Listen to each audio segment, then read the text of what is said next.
Mùa đông crypto là gì? Liệu lịch sử năm 2018 có lặp lại hay không? Tình hình thì Bitcoin sập 50% tính từ đỉnh cao nhất gần 69.000 đô vào tháng 11 năm 2021. Hello, xin chào và rất vui được gặp lại các bạn. Ở video này, mình sẽ cùng các bạn tìm hiểu câu trả lời cho câu hỏi đây có phải là dấu hiệu cho việc mùa đông crypto đang đến? Winter is coming. Mùa đông đang đến là câu thoại nổi tiếng trong series ăn khách Game of Thrones, cảnh báo về một thời kỳ khắc nghiệt sẽ đến với vùng đất phương Bắc của gia tộc Stark, với Bitcoin điều chỉnh giá một nửa từ đỉnh gần 69.000 đô vào tháng 11 năm 2021. Nhiều người e ngại rằng mùa đông cũng đang đến với thị trường crypto vì kịch bản bao gồm biến động giá cả mạnh, tình hình kinh tế vĩ mô không được tốt, dòng tiền rút ròng rất giống với những gì đã diễn ra vào năm 2018. Trước hết, chúng ta cùng đi tìm hiểu mùa đông crypto là gì. Thuật ngữ này đề cập đến một cú sập mạnh của các đồng tiền điện tử, kế theo sau đó lượng giao dịch sụt giảm và thị trường ảm đạm trong nhiều tháng liền. Tổng quan về dòng tiền thì vốn hóa thị trường đã giảm hơn 1.000 tỷ đô la trong bối cảnh các nhà đầu tư ngày càng tin vào Cục Dự trữ Liên bang Fed sẽ bắt đầu hạn chế những chính sách và sự phát triển đầu tư của các loại tài sản rủi ro. Điều này đã ảnh hưởng đến tất cả các ngóc ngách của hệ sinh thái tiền điện tử, từ Bitcoin cho đến Top, Altcoin, Memecoin và các sàn giao dịch hàng đầu thế giới. Bitcoin sập về khoảng 28.000 đô tính đến thời điểm mình làm video. Thì nếu mà bạn mua Bitcoin hay Ethereum ở đỉnh khoảng đâu đó là 4.800 đô thì bạn đã mất gần 50% giá trị tài sản. Nhìn vào thị trường tài chính truyền thống, phố Wall cũng đang ớn lạnh.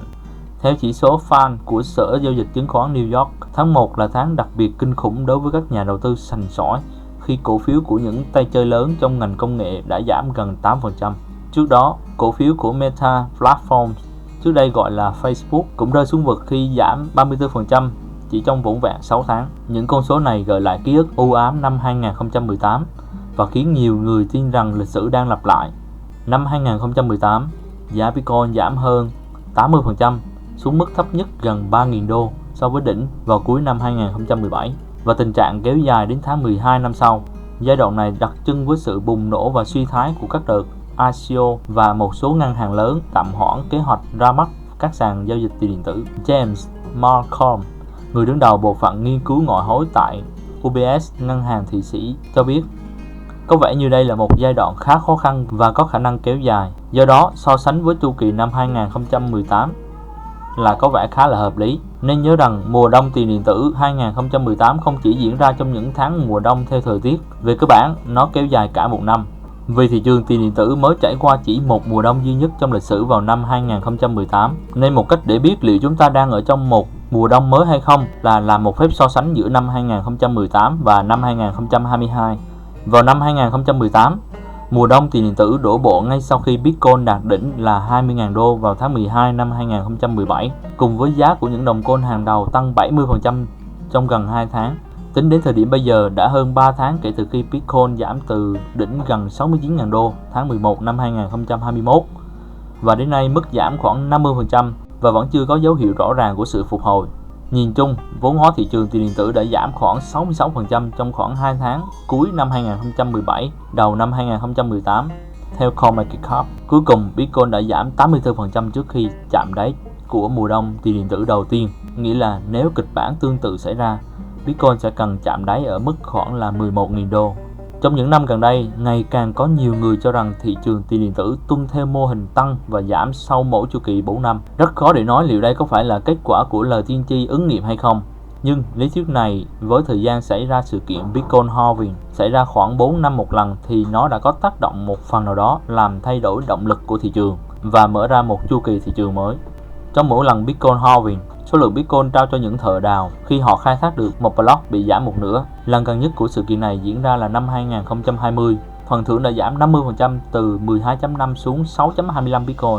Điều hấp dẫn nhất của sự kiện này là dường như nó tác động lặp đi lặp lại đối với thị trường tiền điện tử khoảng một năm sau khi mỗi đợt halving diễn ra. Năm 2016, khi phần thưởng giảm từ 25 Bitcoin xuống còn 12.5 Bit, thì Bitcoin và hầu hết các loại tiền điện tử khác trên thị trường đã đạt đỉnh mới. Vào năm 2021, một năm sau đợt halving tiếp theo diễn ra, Bitcoin và thị trường tiền điện tử lại tiếp tục ghi nhận mức giá mới cao nhất mọi thời đại. Khoảng cách 4 năm giữa hai đỉnh này khiến một số nhà đầu tư lo sợ chu kỳ tương tự cũng đúng với một mùa đông tiền điện tử. Và vì 2018 là mùa đông đầu tiên, nên về mặt lý thuyết, năm nay sẽ là mùa đông thứ hai. Đây là giả sử chu kỳ vẫn tiếp tục và tuân theo mô hình 4 năm. Những biến đổi trong kinh tế vĩ mô. Rất nhiều thay đổi đã diễn ra kể từ năm 2018, không chỉ trong tiền điện tử mà còn trong toàn bộ nền kinh tế toàn cầu. Cuộc khủng hoảng đại dịch đầu tiên đã làm rung chuyển thị trường tài chính trên toàn thế giới. Fed dự kiến tăng lãi suất lần đầu tiên trong 3 năm và lạm phát đã đạt mức cao nhất chưa từng thấy ở nhiều quốc gia trong nhiều thập kỷ. Ngoài ra, trong 10 năm qua, tổng nợ liên bang của Hoa Kỳ đã tăng gấp đôi lên 28.000 tỷ đô la. Các nhà chức trách toàn cầu, những người phần lớn đã bỏ lơ tiền điện tử trong lịch sử 13 năm của nó, hiện nay đang nhanh chóng xây dựng các quy định và các khung pháp lý mới để thắt chặt hơn loại tài sản này. Những sự kiện này hoàn toàn có khả năng hạn chế những khoản đầu tư vung tay quá tráng từ những nhà đầu tư nhỏ lẻ và các tổ chức mà chúng ta thấy năm ngoái. Việc vay mượn sẽ trở nên đắt đỏ hơn và kém hấp dẫn hơn, trong khi chi phí sinh hoạt lại tăng. Đây là những điều kiện phù hợp để bắt đầu một mùa đông tiền điện tử. Mặc dù nhiều người dự đoán mùa đông tiền điện tử đang đến với những dấu hiệu rõ ràng, nhưng không phải ai cũng tin rằng lịch sử năm 2018 sẽ lặp lại. Một số chuyên gia tin rằng đây chỉ là một điểm dừng tạm thời cho thị trường tiền điện tử trước khi nó có bước nhảy vọt tiếp theo. Raji Kapoor, nhà sáng lập India Blockchain Alliance và giám đốc tăng trưởng tại Jensen nói, ngay cả khi Bitcoin chạm đáy 10.000 đô, nó vẫn sẽ đạt 100.000 đô vào năm 2025 và năm 2026. Những chuyên gia tin rằng năm 2022 không phải là một mùa đông đối với thị trường tiền điện tử vì, thứ nhất, Bitcoin trở thành loại tài sản lớn hơn nhiều và trưởng thành hơn nhiều so với những năm 2010. Với mức vốn hóa thị trường đạt đỉnh 1.000 tỷ đô vào năm ngoái, quá trình áp dụng tiền điện tử bởi các cá nhân, tổ chức vẫn tiếp tục diễn ra nhanh chóng. Đầu tiên là các quỹ phòng ngừa rủi ro hedge fund, sau đó đến các ngân hàng. Giờ đây các quỹ đầu tư quốc gia, quỹ hưu trí cũng đang rình rập xung quanh không sớm thì muộn. Các ngân hàng trung ương cũng sẽ thừa nhận rằng họ có giữ Bitcoin trong kho dự trữ của mình và người ta cũng sẽ ít chú ý hơn đến trường hợp hợp pháp hóa Bitcoin tại El Salvador. Thứ hai, mặc dù Bitcoin vẫn là một khoản đầu tư mang tính đầu cơ cao, nhưng đó là chuyện của một thập kỷ trước. Một số nhà đầu tư, các tổ chức như quỹ hưu trí đã trở thành đối tác hạn chế trong các quỹ phòng ngừa rủi ro hoặc các quỹ đầu tư mạo hiểm tiền điện tử, và khi những người mới đu đỉnh trong thị trường sẽ rút lui để liếm láp vết thương của mình hay bảo toàn vốn, thì trong khi đó những tay chơi sành sỏi hơn sẽ muốn mua đáy, kiếm tiền tích lũy và chờ đợi những làn sóng mới. Mùa đông crypto là mùa xây dựng. Cho dù mùa đông có thật sự đến hay không, thì những ông lớn trong thị trường tiền điện tử, đặc biệt là các builder như xây dựng, lại xem đây là một cơ hội quý giá để tập trung xây dựng, phát triển và mở rộng quy mô công nghệ. Vào tháng 1, sàn giao dịch tiền điện tử FTX đã thông báo ra mắt quỹ mạo hiểm trị giá 2 tỷ đô la để phát triển Web 3.0. Người dùng ngoài không gian tiền điện tử ngày càng chấp nhận rộng rãi hơn NFT và DeFi. Đơn cử là các nhà bán lẻ lớn như Walmart đã xin cấp bằng sáng chế để chuẩn bị tạo các loại tiền điện tử và NFT của riêng mình. David Marcus, cựu giám đốc tiền điện tử tại Meta, công ty mẹ của Facebook, đã tweet rằng chính trong mùa đông tiền điện tử, những doanh nhân giỏi nhất đã xây dựng nên những công ty tốt hơn. Thời gian này lại đến một lần nữa để chúng ta tập trung vào giải quyết những vấn đề thực tế hơn là việc bơm thổi token. Nadia Ivanova, giám đốc điều hành tại công ty nghiên cứu công nghệ trực thuộc BNP Paribas, nói rằng thị trường giảm nhiệt không phải là điều gì quá tệ, đặc biệt là những cơn sóng lớn trong thị trường. Nhiều nhà phát triển dường như đã bị phân tâm bởi việc kiếm lợi nhuận quá dễ dàng nhờ đầu cơ vào NFT và các tài sản kỹ thuật số khác. Hiện tại là một thời điểm thực sự tốt để bắt đầu xây dựng các nguyên tắc cơ bản của thị trường.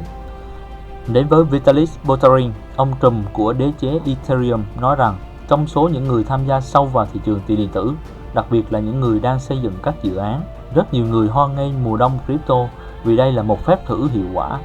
Mùa đông là thời điểm mà các ứng dụng bị loại bỏ và bạn có thể thấy dự án nào thực sự bền vững cả về mặt mô hình lẫn đội ngũ của nó. Ok, vậy quan điểm của các bạn là gì? Liệu thực sự mùa đông đã đến hay chưa? Hãy cùng comment để lại ý kiến dưới bình luận nhé. Hãy bình luận ở dưới và đừng quên nhấn nút subscribe để nhận được những video sớm nhất từ mình nhé. Cảm ơn và hẹn gặp lại các bạn trong những video tiếp theo.